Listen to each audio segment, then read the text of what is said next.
Everyone, welcome to my channel English with अम्निफाई। So guys, आज ही हमारे स्पोकन कोर्स की क्लास नंबर 2 रहेगी। ओके, इससे पहले हमने क्लास 1 में थोड़ा सा हल्का इंट्रोडक्शन दिया था, ठीक है। और मैंने आपको उसमें अनाउंसमेंट करके बताया था कि हम लोग क्या करेंगे, एक स्पोकन इंग्लिश का जो है वो कोर्स करेंगे, ठीक है। और ये कोर्स की मैं आपसे कोई फीस जो है वो चार्ज नहीं कर रही हूँ, इसीलिए आपको प्रॉपरली, ठीक है, अपनी पूरी मेहनत के साथ जैसे मैं आपको बोलूँगी वैसे इस कोर्स को फॉलो करना है। ऐसे फॉलो करो जैसे आपने किसी को पे करा है। ऐसा मैंने आपको क्यों बोला, ये मैंने इसलिए बोला कि जब हम किसी चीज़ को पे करते हैं ना, हम उस चीज़ मतलब किसी चीज़ के लिए हम पे करते हैं, अपनी पॉकेट से पे करते हैं, तब हमें उस चीज़ की कदर होती है। और वो अगर हमें जैसे करने को कोई बोलते हैं हम वैसा करते हैं। तो ठीक है, इट्स अ हम्बल रिक्वेस्ट मेरी आप सबसे कि अगर आप सच में चाहते हो ना कि आपको बहुत सारी प्रॉब्लम है, बोल नहीं पाते हो, लिख नहीं पाते हो, पढ़ नहीं पाते हो, इन सारी दिक्कतें आती हैं ना, तो कोई प्रॉब्लम नहीं है, सबके साथ होती हैं। सबका एक शुरुआती दौर होता है जहाँ पे वो कमज़ोर होता है, लेकिन उस कमज़ोरी को अब आपको ना सारी उम्र कमज़ोरी रहने नहीं देना। अगर आपकी कोई हेल्प कर रहा है, आपको कोई गाइड कर रहा है, आपको उसकी पूरी बात माननी है और जैसे जैसे मैं आपको बोलूँगी आपको वैसे वैसे जो है अपना काम करना है। अभी आने वाली वीडियो में बताऊँगी कैसे कैसे हम और काम करेंगे, ठीक है। तो फिर से हमने बातें कर ली, बहुत सारी रोज होती रहेंगी, ठीक है। और जैसे मैंने आपको बोला था अच्छा रिस्पांस दोगे तो मैं लाइव भी करूंगी। एक प्रॉब्लम आ जाती है वीडियो के टाइम पे, मुझे नहीं पता कि आपका क्वेश्चन क्या है मुझसे, है ना। कमेंट भी करोगे तो जवाब थोड़ा लेट दे पाऊंगी, बट अगर मैं लाइव क्लास लूंगी तो आप मुझे साथ साथ कमेंट कर सकते हो, ठीक है। तो वीडियो को लाइक करो, कमेंट करो, ठीक है, और ताकि फिर हम इसको लाइव जल्दी से कर पाए। फाइन, आ जाओ, ठीक है। तो एक बात याद है, जब हमने फर्स्ट क्लास करी थी अपनी, उस दिन मैंने क्या करा था, मैंने आपसे क्वेश्चन पूछा था। एंड एक और बात, ये बोर्ड सिर्फ आज ही छोटा दिख रहा है, इसलिए मैं आपको छोटा सा टॉपिक ही करवाने वाली हूँ आज, क्योंकि अब मैं जो बोर्ड है वो चेंज कर रही हूँ। तो आपको आने वाली वीडियोस मतलब कल से आपको बड़ा बोर्ड मिलेगा और मैं प्रॉपर आपको जो है ना वो टॉपिक स्टार्ट करवा दूंगी, ठीक है। पिछले वाली वीडियो में मैंने जब स्टार्ट करा था मैंने आपसे एक क्वेश्चन पूछा था, वैसे ही आज का क्वेश्चन आप सबके लिए है कि मुझे बताओ, अगर मैं आपको बोलूँ हाउ डू यू डू, ये मैंने आपसे क्वेश्चन पूछा, तो मुझे बताओ इसका जवाब क्या दोगे। अगर इसका हिंदी में मतलब पता है तो और भी अच्छी बात है, वो भी मुझे बताओ। सोच जल्दी, आपके पास 2 मिनट का टाइम है। मैं 2 मिनट ही लूंगी, आप पॉज करो, 2 मिनट का ही टाइम लो। अगर आंसर पता है तो बताओ और सर्च नहीं करना, ठीक है। अगर नहीं पता तो सुनो, अब ओके 2 मिनट पूरे, दो आंसर, ठीक है। अगर आप में से किसी ने आंसर दिया है I am fine, I am fine, मैं ठीक हूँ, ठीक है। अगर किसी ने ऐसा आंसर दिया है आई एम फाइन, सॉरी आपको शायद नॉइज आ रही होगी ना, बाहर से कहीं से आवाज़ आ रही है, ठीक है, तो प्लीज़ इसको इग्नोर करना। और ये वॉइस का इशू भी जल्दी से ना आने वाली वीडियो में ये भी नहीं रहेगा, ठीक है। इसके ऊपर भी आई विल डू समथिंग, आ जाओ, बीच में डिस्ट्रैक्शन आ जाती है ना, तो सॉरी, ठीक है। तो आई एम फाइन, तो जिस भी बच्चे ने ये आंसर करा है आई एम फाइन, तो कॉन्ग्रेचुलेशंस नहीं बोलूंगी मैं आपको, क्योंकि आपका आंसर गलत है। अब आप बोलोगे ये क्या चक्कर है भाई, आपने तो हमसे पूछा हाउ डू यू डू, अब हम यही बोलेंगे ना, मतलब आपने हमसे ये पूछा होगा कि आप कैसे हो, है ना। ऐसा कुछ भी नहीं है, मैंने आपसे नहीं पूछा कि आप कैसे हो। क्या होता है कि जब हम किसी इंसान को पहली बार मिलते हैं, ठीक है, मान लो आप मुझसे पहली बार मिले और आप मुझे जानते नहीं हो, आपको नहीं पता मैं कौन हूँ, तो जो नेटिव स्पीकर्स होते हैं, नेटिव स्पीकर्स क्या होते हैं, जिनकी वो लैंग्वेज बचपन से होती है, इस भाषा में वो पले बड़े होते हैं, ठीक है। तो जो लोग इंग्लिश में पले बड़े होते हैं, उनकी इंग्लिश नेटिव लैंग्वेज होती है, तो वो लोग क्या करते हैं, जब वो ऐसे इंसान को मिलते हैं जिसको वो कभी नहीं मिले, तब वो उसको हेलो नहीं बोलते। हेलो हम जनरली किसको बोल देते हैं, आप मुझे जानते हो, बोलोगे हेलो अमन, मैं बोलूंगी हाय, यही बोलूंगी ना मैं। अगर आप मुझे बोलोगे हेलो अमन, तो क्या मैं ये बोलूंगी मैं ठीक हूँ, कुछ सेंस बन रही है, नहीं बन रही, ठीक है। मेरा कहने का मतलब ये है कि जब वो लोग, ठीक है, किसी ऐसे इंसान को मिलते हैं जिस इंसान को वो पहली बार मिल रहे हैं अपनी जिंदगी में, तो वो उस इंसान को हेलो नहीं बोलते, क्योंकि हेलो तो हम उस इंसान को बोलते जिसको हम लोग जानते हैं, ऐसा ही होता है ना। पर क्या होगा, वो बोलेंगे how do you do, how do you do. तो हाउ डू यू डू का मतलब कोई सवाल नहीं होता, ये कोई आपसे सवाल नहीं है, ठीक है, मतलब ये कोई क्वेश्चन नहीं, आपसे कोई सवाल नहीं पूछ रहा जिसका आप जवाब दो। मैंने आपसे कोई सवाल नहीं पूछा था तो आप मुझे जवाब ही नहीं दोगे, जब मैंने सवाल ही नहीं पूछा तो जवाब कैसा, ठीक है। तो साफ मतलब कहने का ये है कि जब ऐसा इंसान आपको मिले जिसको आप पहली बार मिले हो, तो अगर आप उसको हेलो बोलते तो थोड़ा अजीब सा लगेगा, और अच्छा बोलना चाहते हो तो उसको बोलो हाउ डू यू डू, ठीक है। अब मान लो किसी ने आपको हाउ डू यू डू बोला, तो आपके पास 2 ऑप्शन है, आप क्या कह सकते हो, उसने बोला, मैंने बोला हाउ डू यू डू, आपने भी बोला हाउ डू यू डू, ठीक है। मैंने बोला ना हेलो, आपने भी बोला हेलो या हाय, तो मैंने बोला हाउ डू यू डू, आपने भी क्या बोला हाउ डू यू डू। क्यों? क्योंकि हाउ डू यू डू कोई सवाल नहीं है, कोई क्वेश्चन नहीं है जिसका आप जवाब दोगे। ये मैं बार बार इसलिए रिपीट कर रही हूँ क्योंकि मेरा जो मतलब है ना फोकस, वो आप लोगों को, जो मेरा ऑब्जेक्टिव है इस क्लासेस को बनाने का, पीछे का जो उद्देश्य है वो ये है कि आपको समझ में आए। और ऐसे नहीं कि मैं सिर्फ वीडियो के लिए अभी बस रिकॉर्ड कर दिया, बता दिया, ठीक है जी अपने आप करो, ऐसा नहीं है।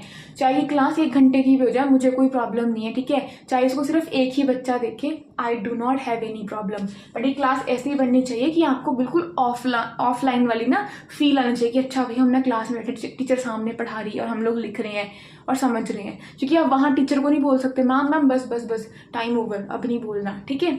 समझ में आया? फाइन, ठीक है। तो आज के बाद अगर आपको कोई ऐसा इंसान मिले जिसको आप नहीं जानते हो, आप उसको बोलोगे हाउ डू यू डू, ठीक है। और अगर कोई आपको बोल दे हाउ डू यू डू, तो कभी भी उसका जवाब क्या नहीं देना, आई एम फाइन नहीं देना। चलो सिंपली बोल दो हेलो या बोल दो हाउ डू यू डू, ठीक है। मान लो ए पर्सन ने बोला हाउ डू यू डू, तो बी पर्सन भी उसको जवाब में बोल सकता है हाउ डू यू डू, या उसको बोल सकता है हेलो, ठीक है। अब एक काम करना, इस वीडियो के बाद ना जो भी आपके इंग्लिश बोलने वाले फ्रेंड्स हैं या कोई भी है, उसको ऐसे ही पूछ के देखना हाउ डू यू डू। अगर उसने जवाब दिया आई एम फाइन, तब उसको वहीं पे करेक्ट करना कि नहीं नहीं नहीं, हाउ डू यू डू कोई सवाल ही नहीं है। तो जब मैंने आपसे कोई सवाल ही नहीं पूछा, तो आप मुझे जवाब किस चीज़ का दे रही हो? समझ में आ गया है ना? इंटरेस्टिंग। चलो हो गया क्वेश्चन खत्म, फाइन। एक ही क्वेश्चन पूछा, ज़्यादा नहीं पूछा। अच्छा एक और पूछूं, आंसर दोगे? बताओ, दोगे? पूछूं? फाइन, आज पूछती हूँ। फिर मुझे ये बताओ कि ये आप हो, ठीक है, ये आप हो और ये कोई और इंसान है, ऐसा बना देते हैं इसको, ठीक है। ये कोई और इंसान है। अब आप दोनों ना बात कर रहे हो आपस में, क्या कर रहे हो? दोनों के दोनों बात कर रहे हो। ये आपको इंग्लिश में ही बोल रहा है, अब आपको इसको इंग्लिश में ही रिप्लाई करना है। तो क्या होगा, आप अपने मन में सोचने लगते हो कि मैं खाना खा रहा हूँ, मैं खाना खा रहा हूँ, तो आई लगा देता हूँ, आई खाने का मतलब ईटिंग, ठीक है, ING लगा देता हूँ, आई एम ईटिंग। तो आप क्या करते रहते हो, आप अपने दिमाग में ना सोचते रहते हो कि अच्छा अब मैंने हिंदी में ये बोलना है, मतलब बोलना आपको है कि मैं खाना खा रहा हूँ, हिंदी में असल में वो, लेकिन आपको इंग्लिश में बोलना। आप क्या करोगे, अच्छा यार आई का मतलब तो मुझे पता है, हाँ हाँ, मैं का मतलब तो आई है, और ईट का मतलब खाना है, तो अच्छा खाना मतलब ईट, ऐसे करके आप सोचते हो ना मन में।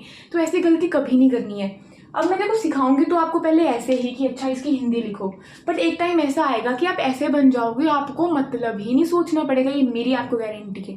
जैसे बोलूँगी वैसे करो, अगर कुछ भी हल्का इधर उधर आपने गड़बड़ कर दी ना, तो प्रॉब्लम आपको होगी, ठीक है। तो मैंने क्या बोला कि मुझे इस बात का जवाब दो आप लोग कि क्या आपको हिंदी से, क्या हो गया ये, कि क्या आपको हिंदी से इंग्लिश में ट्रांसलेट करना चाहिए, कि क्या आपको हिंदी से इंग्लिश में ट्रांसलेट करना चाहिए, हाँ या ना।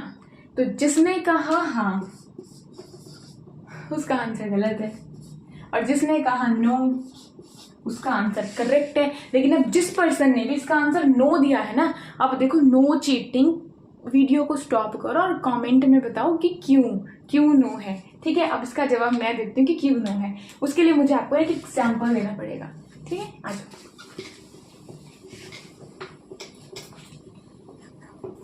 मज़ा आ रहा है ना? कमेंट करके ज़रूर बताना, फिर ना मोटिवेशन मिलती है कि अच्छा किसी को समझ में आ रहा है, तो हम मतलब मैं थोड़ा और करूँ और अच्छे से बताने की कोशिश करूँ, ठीक है। बताना ज़रूर कमेंट करके, फाइन। अच्छा टेलीग्राम पे अपना ग्रुप भी बना दूंगी अगर आप लोग बोलोगे, अगर आपको इंग्लिश की प्रैक्टिस करनी है ना एक दूसरे के साथ में, क्योंकि हम जब हम सीखने वाले होते हैं ना बहुत सारे, तो हम आपस में डिस्कस कर सकते हैं, आप मुझे अपना काम भी दिखा सकते हो। तो अगर आप चाहते हो कि मैं आपका टेलीग्राम ग्रुप क्रिएट करूँ कॉमन सा, जहाँ पे आप अपना मुझे काम भेज पाओ कि मैम हमारा चेक कर दो हम कहाँ गलत कर रहे हैं कहाँ नहीं कर रहे, तो मुझे ज़रूर बताना, हम टेलीग्राम ग्रुप भी बना लेंगे, ठीक है। आज तो मैंने लिखा आई, लिख रहा है ना प्रॉपर, यस, आई गो, थोड़ी मेरी राइटिंग में कर्सिव है, ठीक है। मैं बस कोशिश करती हूँ कि सीधा लिखूँ ताकि आपको समझ में आ जाए। नहीं समझ में आता तो मुझसे पूछ लेना, ठीक है। आई गो टू स्कूल, ठीक है, आई गो टू स्कूल। लेकिन इसका मुझे आगे बताने से पहले ना आपको एक बात बतानी पड़ेगी, और मैं उसको लिखती हूँ हिंदी में, ठीक है। तो इसका मतलब मैं बताती हूँ, इसको बिल्कुल भी नहीं पता इसका मतलब, छोड़ो, भाड़ में गई, छोड़ो, ठीक है। मैं इसका मतलब लिख देती हूँ, मैं।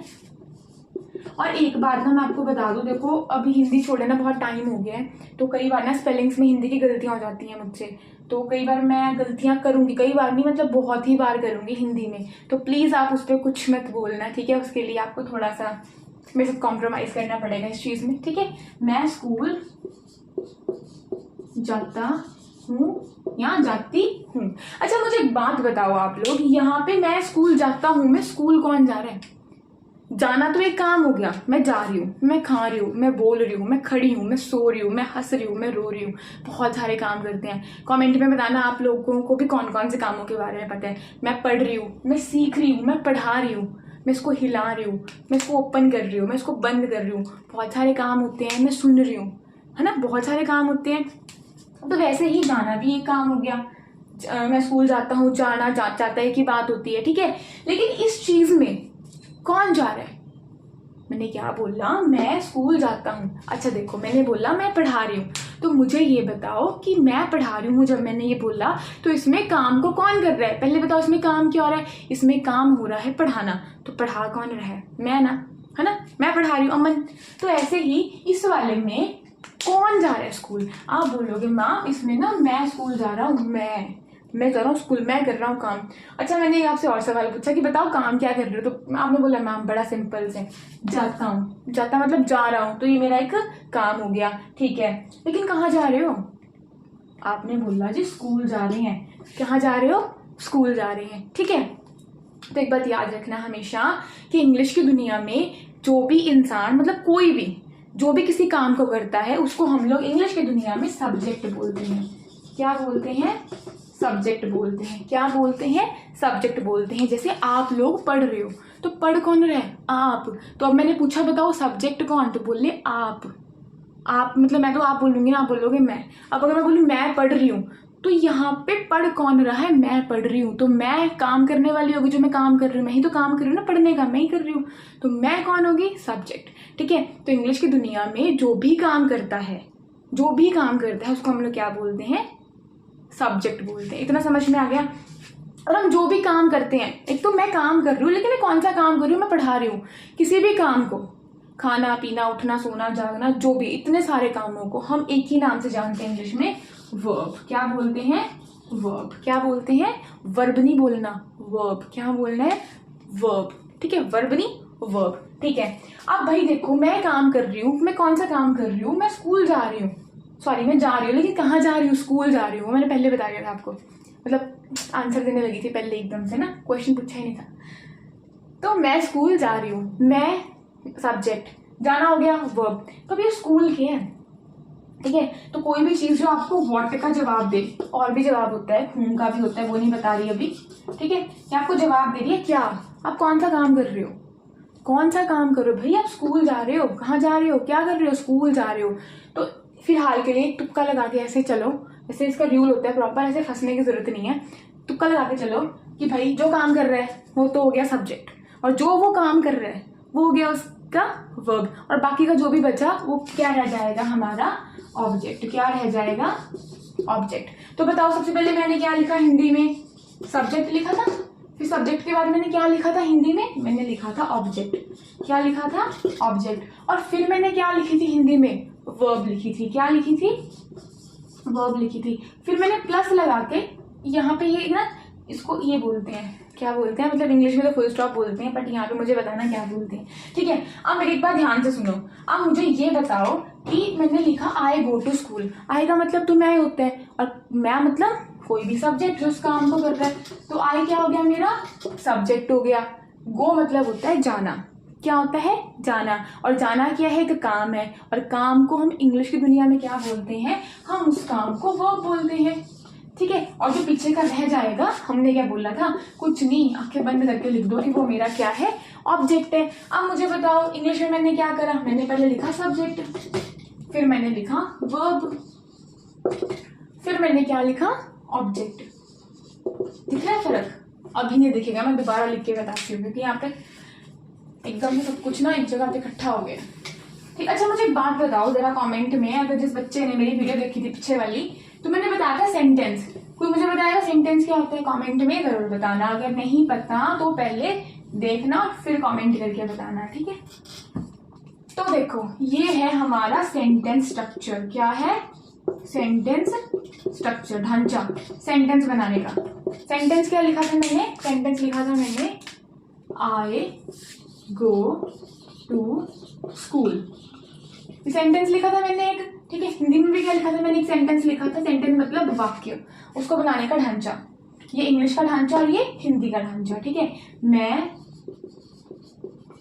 स्कूल जाता हूँ, ठीक है? तो हमने देखा था कि भाई यहाँ पे क्या हो रहा था, यहाँ पे आपका पहले सब्जेक्ट आ रहा था, फिर आपकी आ रही थी वर्ब, और फिर पीछे का बचा हुआ आपका आ रहा था ऑब्जेक्ट और ये वाली फुल स्टॉप, ठीक है?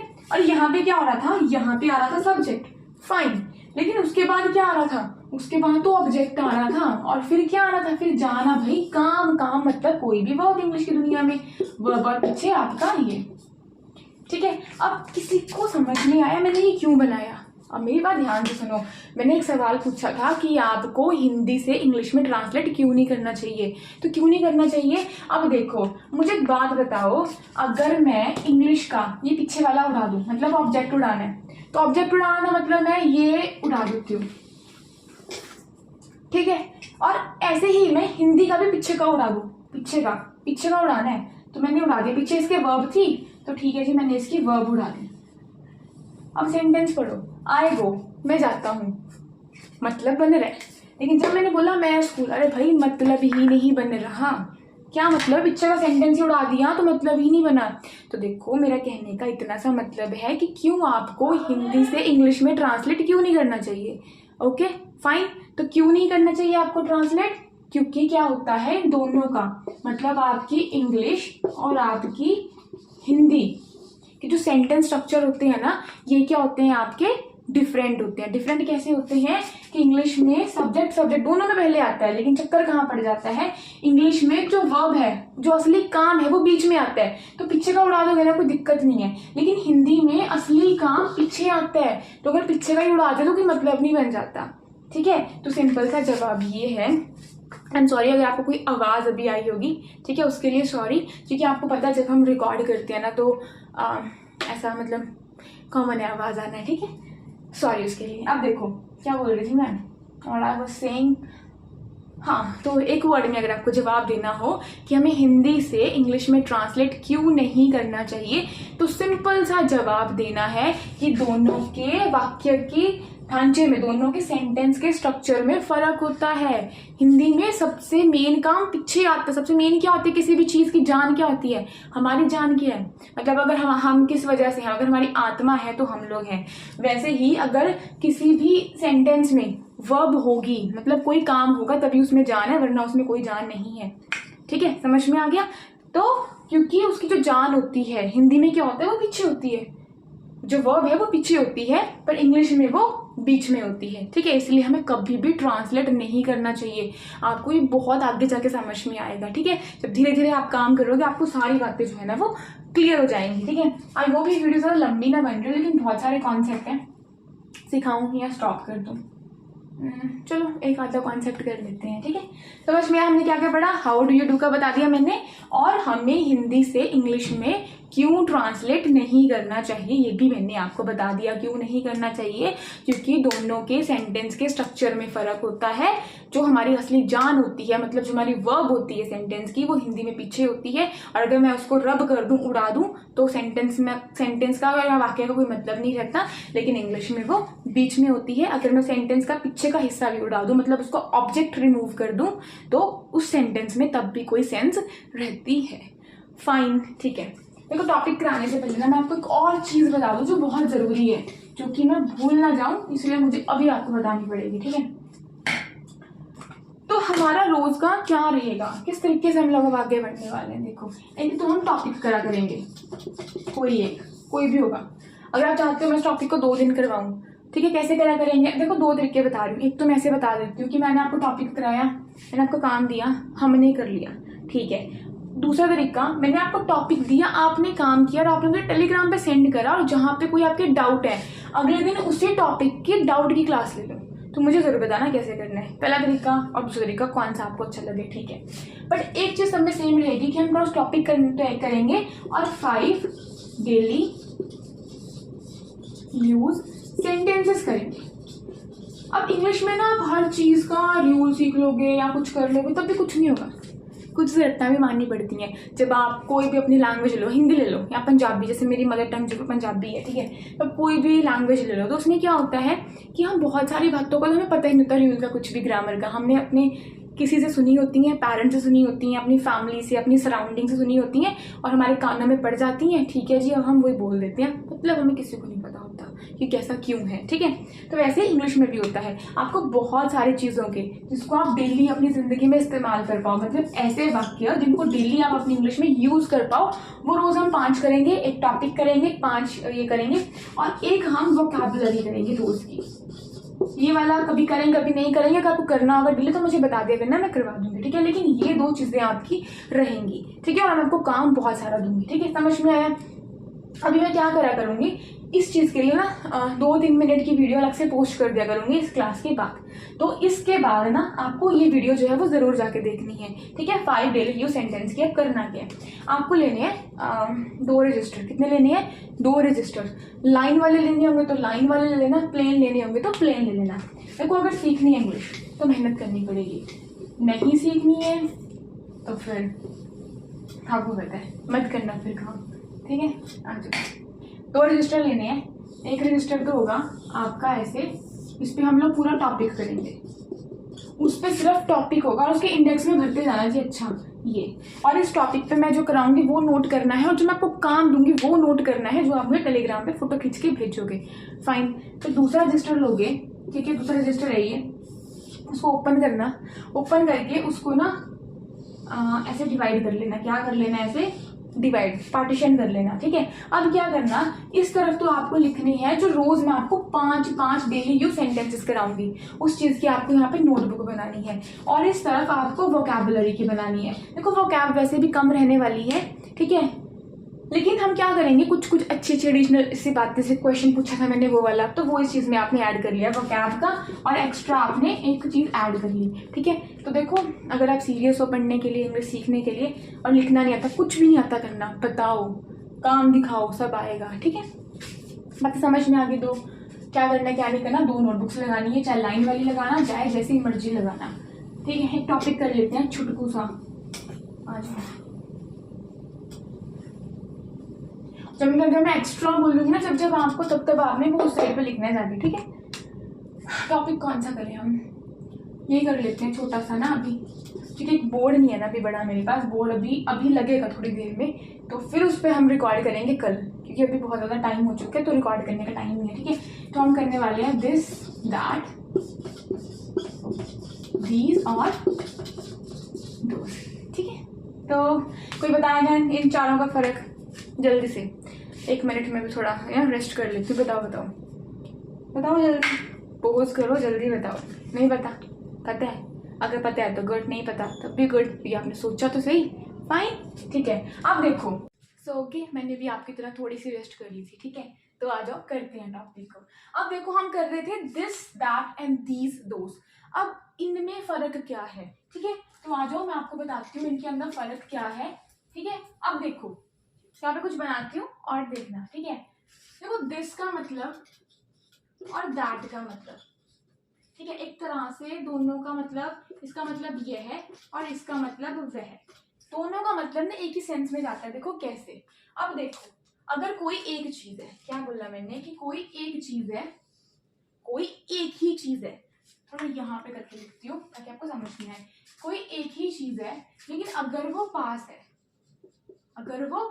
मतलब अगर वो आपके नियर है, जैसे मान लो ये कोई बॉल है, ठीक है, और ये आप हो और ये आपके बिल्कुल पास है, ठीक है। एक कंडीशन समझ में आ गई। फिर मैंने दूसरी कंडीशन ये बताई कि कोई भी एक ही चीज है, ठीक है, कोई भी एक ही चीज है, बट वो क्या है, वो आपसे दूर है, मतलब फार है, फार अवे, दूर है, ठीक है। कहाँ है, अगर आप यहाँ खड़े हो, ठीक है, वो चीज यहाँ पे है, कोई भी चीज। मैंने क्या बोला कि सिर्फ एक ही चीज होनी चाहिए, चाहे तो वो पास होनी चाहिए, चाहे वो आपसे दूर होनी चाहिए। जैसे देखो, ये मार्कर अगर यहाँ पे तो मेरे बिल्कुल पास में है, लेकिन अगर मैं वो कुछ देखूँ वहाँ कुछ पड़ा हो तो मुझसे बहुत दूर है, बट वो एक ही है। मालूम मैंने वहाँ पे मार्कर फेंका, ठीक है, वो भी एक मार्कर है, ये भी एक मार्कर है, लेकिन जो ये वाला जो मार्कर है ना, ये मेरे पास है, एक है और मेरे पास है। दूसरा वो भी एक है लेकिन वो मुझसे दूर है, ठीक है। तो ऐसी चीजें जो कि एक होती हैं और वो आपके पास होती हैं, उन चीजों को बताने के लिए आप इस्तेमाल करते हो दिस का। किसका इस्तेमाल करते हो आप? दिस का। किसका इस्तेमाल करते हो? दिस का। This is a ball. अब ये इज क्यों आया क्या नहीं बाद में बताऊंगी, आगे आगे आपको खुद समझ में आ जाएगा। बस इतना याद रखो कि कोई भी एक चीज अगर वो आपके पास में है तब आप इस्तेमाल करोगे ball, sorry this. This is a ball. यह एक बॉल है तो मतलब बन गया यह एक बॉल है, बॉल है। फाइन, ठीक है। अब मैंने बोला कि कोई एक चीज बट वो आपसे दूर होनी चाहिए, आपसे बहुत दूर, मतलब दूर, हाँ दिखने में लग रहा है कि दूर है बट एक है। तो जब कोई भी चीज आपसे दूर होती है, ठीक है, तो वह क्या बोलेंगे उसको हम वहां पे? दैट। क्या बोलेंगे? That is a ball. That is a ball. अगर आपको इसकी एक्सरसाइज करने के लिए चाहिए, प्रैक्टिस करने के लिए मुझे बताओ, हम इसकी आगे फर्दर क्लास बनाएंगे प्रैक्टिस वाली, ठीक है। बताना तो आपको ही पड़ेगा। अच्छा मुझे बताओ अब बिना यहाँ से देखे। अच्छा अब मैं आपको देखती हूँ, मुझे बताओ कि ये ना आप हो, ठीक है, ये आप हो, ठीक है, और मान लो कि ये ना कोई नोटबुक पड़ी है, क्या पड़ी है? कोई बुक पड़ी है, ठीक है। अब आप ये भी आप हो पर एक बुक यहाँ पे पड़ी है, तो बताओ किसके लिए आप दिस लगाओगे, किसके लिए आप लोग दैट लगाओगे? कंडीशन सोचो, पहली एक है, हाँ जी एक है, पास है, पास है। जब कोई एक चीज हमारे पास होती है तब हम लगाते हैं दिस, तो दिस इज अ बुक। लेकिन जब आप यहाँ पे हो, कोई एक ही चीज है, एक वाली कंडीशन पूरी होगी लेकिन वो दूर भी है, दूसरी कंडीशन भी पूरी होगी, तो हम क्या लगाएंगे? दैट लगाएंगे। क्या लगाएंगे? दैट लगाएंगे। लेकिन अगर ऐसा हो जाता यहाँ पे एक से ज्यादा बुक रख देती मैं, एक से ज्यादा, मान लो 2 रख दी या 3 रख दी, मतलब एक से ज्यादा होनी चाहिए, एक से ज्यादा होनी चाहिए, ठीक है। यहाँ पे भी आप दूरी हो बट एक से ज्यादा चीजें आपसे दूर है। क्या है? एक से ज्यादा चीजें आपसे दूर है। तो याद रखना, जब एक से ज्यादा चीजें आपके पास होंगी, एक से ज्यादा चीजें आपके पास होंगी, आप बोलोगे दीज, ये, ठीक है, ये। जब एक से ज्यादा चीजें आपसे दूर होंगी तब आप बोलोगे दोज, वे। एग्जाम्पल बताती हूँ। अब देखो ये एक से ज्यादा मार्कर है मेरे पास, है ना, 3 है, एक से ज्यादा है, 2 भी हो सकते थे, एक से ज्यादा होने चाहिए, तो ये 3 है। अब ये मेरे पास है, कंडीशन क्या है? एक से ज्यादा, ठीक है, भाई एक से ज्यादा है। अब दूसरी कंडीशन चेक करो, पास है कि दूर है? पास है। तो जब एक से ज्यादा चीजें पास होंगी तो मैं बोलूंगी दीज आर मार्कर्स। अब ये आर क्यों आया, वहां पे इज क्यों था, ये मैं आपको बताऊंगी, टेंशन नहीं लेनी, ठीक है। अब ये इसको मैंने वहां रख दिया, मार्कर्स को नहीं है मेरे पास मार्कर्स। अब एक से ज्यादा मार्कर ना मुझसे दूर पड़े हैं, क्या पड़े हैं? दूर पड़े हैं, तो एक से ज्यादा वाली कंडीशन तो पूरी होगी, ठीक है। अब दूर भी है, ठीक है, दूर भी है। तो जब कोई चीज एक से ज्यादा है मगर वो आपसे दूर है, ठीक है, उसको हम बोलेंगे दोज। क्या बोलेंगे? Those are the markers. Fine, समझ में आया? ठीक है, एक्सरसाइज लेंगे तो मुझे बताना, नेक्स्ट क्लास लेंगे, अगर कमेंट करके बताओगे तभी मैं आपको बता पाऊंगी, ठीक है। फाइन। सो सॉरी, एक्चुअली ना बैकग्राउंड नॉइस बहुत हो रही है, जबकि रात का टाइम है, तब भी बहुत सारी आवाज़ें आ जाती हैं, ठीक है। तो मैंने बाद में देखा कि मेरी वीडियो में बहुत सारी ना बाहर से आवाज़ें आ गई, जिसकी वजह से क्या हुआ कि बहुत सारी, क्या बोलूँ, प्रॉब्लम आ गई। आई एम रियली सॉरी, बहुत ज़्यादा प्रॉब्लम आ रही है इस वीडियो को रिकॉर्ड करने में। कभी क्या होता है, खुद ही वीडियो स्टॉप हो रही है, कभी लाइट का इशू पड़ रहा है, कभी कुछ, और कभी सबसे ज़्यादा प्रॉब्लम दे रही है बैकग्राउंड वॉइस, ठीक है, जो बाहर से आवाज़ें आ रही हैं। ओके, तो शायद मैं आपको क्या बता रही थी मैं आपको दीज और दोज का बता रही थी, ठीक है। एक बात हमेशा याद रखना, जब कोई भी एक से ज्यादा चीजें आपके पास होती हैं, क्या बोला मैंने? जब कोई भी एक से ज्यादा चीजें आपके पास होती हैं, आप इस्तेमाल करते हो दीज का, ये, ठीक है। जब एक से ज्यादा चीजें आपसे दूर होती हैं, क्या होती हैं? आपसे दूर होती हैं, आप इस्तेमाल करते हो दोज का। जैसे ये मार्कर है, शायद मैंने एग्जाम्पल दिया था, पता नहीं अब कट गया, क्या हो गया, कुछ नहीं पता। अगर ये एक से ज्यादा मार्कर मेरे पास है, एक से ज्यादा है और मेरे पास भी है, तब मैं बोलूंगी दीज आर मार्कर्स। ये आर वार के चक्कर में मत पड़ना कि मैं आर क्यों लगा रही हूँ, मैं बता दूंगी आगे, ठीक है। और दोस्त अब ये मैंने वहां मार्कर्स रख दिए, पर एक से ज्यादा मुझसे दूर पड़े हैं, ठीक है, एक से ज्यादा तो हैं और दूर हैं, तब मैं क्या लगाऊंगी, दोज आर द मार्कर्स, ठीक है। आई थिंक मुझे इस वीडियो को ना यहीं पे एंड कर देना चाहिए, क्योंकि इससे पहले कोई और आवाज आए और वीडियो दोबारा से खराब हो, ठीक है। हमें मेरे अंदर बिल्कुल भी हिम्मत नहीं है दोबारा से इसको रिकॉर्ड करने की। फिर से मैं 2-3 बार तो सच्ची बताऊं पूरी अच्छे से रिकॉर्ड कर चुकी हूँ, और वापस जब देखती हूँ तो इतनी ज़्यादा नॉइज आ जाती है और मुझे वापस वीडियो डिलीट करके दोबारा से इसको बनाना पड़ता है। सो आई थिंक मुझे इसको यहीं पे स्टॉप करना चाहिए, ठीक है। अब एक काम करना, मैंने डेली यूज सेंटेंस की वीडियो रिकॉर्ड कर दी है, मैंने बाद में चेक करा कि इसमें जो है ना आवाज़ें आ गई हैं, ठीक है। वरना मैंने बताया था, मतलब जो रिकॉर्ड करा था मैंने, क्या वो चेक कर लेना, पर मैं अभी सिंपली बता देती हूँ। इसके बाद डेली यूज सेंटेंस की फर्स्ट क्लास को चेक करना, फर्स्ट वीडियो को चेक करना, मैं प्लेलिस्ट फॉर्म कर दूंगी, वहां पे जाना और अपनी नोटबुक में जाके उसको नोट डाउन करना। एक मैंने आपको नोटबुक बोली थी मेन टॉपिक वाली, उसको नोटबुक ए का नाम दो। जो दूसरी मैंने बोली थी आपको नोटबुक, ठीक है, daily use sentence and vocabulary and extra वाली, उसको नाम दो नोटबुक बी। तो वहां पे जाके इसको वो रिटर्न नोट करना, ठीक है, क्योंकि you know I am tired, थक गई हूँ मैं बना के वापस। तो आपको दिख भी रहा होगा मेरे चेहरे से अभी ना कि नहीं, मुझसे प्रॉपरली नहीं कराया जा रहा अभी, आई एम सॉरी, ठीक है। तो आप इतना बोलूँगी मैं आपको कि मुझे बताना कमेंट सेक्शन में आपको आज की क्लास कैसी लगी, आपको कहाँ पे ज़्यादा दिक्कत आती है। और बहुत सारे बच्चों को मैंने देखा था कि आई थिंक किसी ने मुझसे पूछा था, शायद पूजा, आई डोंट नो, मुझे नाम नहीं याद, कि बोलने में लिखने में सब में दिक्कत आती है, तो आपको क्या करना चाहिए। कोई बात नहीं, मैं आपको बताती रहूँगी जैसे जैसे हम लोग चलेंगे। और किसी ने कहा था कि नोट्स भी शेयर कर देना, तो ठीक है, आई विल ट्राई, मैं कर दूंगी, लेकिन आप खुद से भी नोट्स बनाना। एक बार नहीं समझ में आता तो मुझे बताना, मैं आपकी हेल्प करूँगी। और कोई क्वेश्चन था, यस था, कि भाई क्या मैं इस कोर्स को पूरा करवाने वाली हूँ या बीच में छोड़ने वाली हूँ। मतलब क्वेश्चन ये था कि क्या ये क्लासेस पूरी होंगी। तो देखो पूरी होंगी, सबके मन में ये सवाल हो रहा होगा कि क्या पता मैं इसको बीच में ही छोड़ दूँ, है ना, यही कर दूंगी, अच्छा थोड़ा सा सिखा के अपनी आदत लगा दूँ आपको, मतलब अपने से पढ़ने की आदत लगा दूँ और मैं इस कोर्स को बीच में छोड़ दूँ। तो ऐसा कुछ भी होने वाला नहीं है। और वैसे भी कल से क्या होगा, एक बड़ा बोर्ड आएगा तो मैं आराम से आपको प्रॉपरली करवा पाऊंगी, ठीक है। तो बहुत हो गई हैं बातें, देखो बता देना कि टेलीग्राम ग्रुप क्रिएट करना है, सबको मिलकर वहाँ पे इंग्लिश पढ़नी है, ठीक है। तो bye, thanks for watching and thanks for listening.